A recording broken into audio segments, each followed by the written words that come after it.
Lefty, a painter, was the friend of a friend. The stories about her and the sorrowful beast had spread far and wide amongst our circles, but few people knew the truth. One day she came up to me at a party and said, "I know you. You specialize in beastly tales. I want to tell you a sorrowful beast story. Are you interested?" I said, "Yes, but I have to pay you something." "I don't want anything at all." "But," I said, "that's the rule. I have to give you something." I smiled, but her face remained blank. She said, "I'd love a vanilla ice cream." I bought her one, and she devoured it with gusto, almost forgetting to speak. I'd smoked 2 cigarettes before she finally opened her mouth again. She said, "My sorrowful beast died last week." Lefty met the male beast at a time when the Pingla mill was doing badly. All the salesgirls had run off to marry tycoons, leaving no one to sell the goods. Many workers had been laid off. She first encountered him at the Dolphin Bar. He walked over and said to her, "I've just lost my job. Could you buy me a drink?" She looked up at him. He was very tall, with a serious expression, the skin of his face shiny and unwrinkled. "All right," she said. As they drank, Lefty noticed an exquisite fin behind his ear. She said, "You're a beast." He answered, "Yes, and I'm out of work." That night, he followed her home, and she tamed him. The beast was named Cloud. He slept quietly at night, didn't talk much, loved baths, and ate nothing but 3 vanilla ice creams a day. If anyone turned on the TV, he'd let out a shattering howl and his eyes would flash red, his beastly nature revealing itself.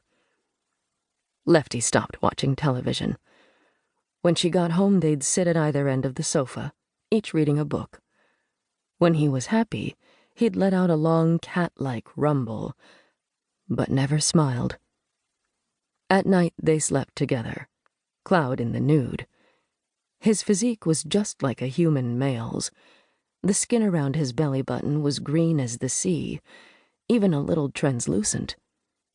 Lefty often found herself mesmerized by that patch of skin. "It's so beautiful," she'd say. She stroked him, and he purred like a contented cat, but they couldn't make love. "It's because you're human," he explained.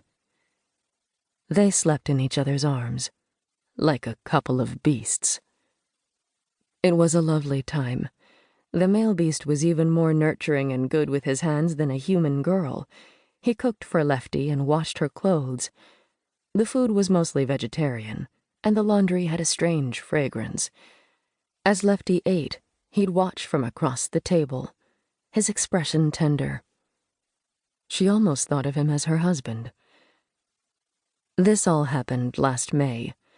Lefty painted quite a few portraits, with the male beast as her model, and gave a very successful exhibition at Evergreen Gallery. Everyone knew she had a sorrowful beast with long, sturdy legs, a flat, greenish stomach, and bright, empty eyes.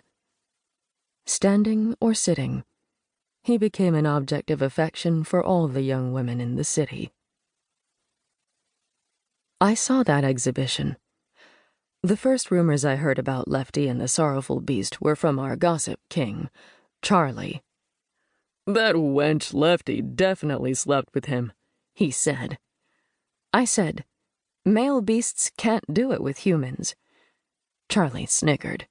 "You believe that?" Yet I did believe this was a pure beast. In one of the paintings, he sat on a windowsill, not a stitch on him, clearly showing the scales on his calf. His expression was a little shy, and therefore captivating. Everyone thought how good-looking he'd be, if he would only smile. But he didn't. If he smiled, he would die. "He's dead," said Lefty now. She sat across.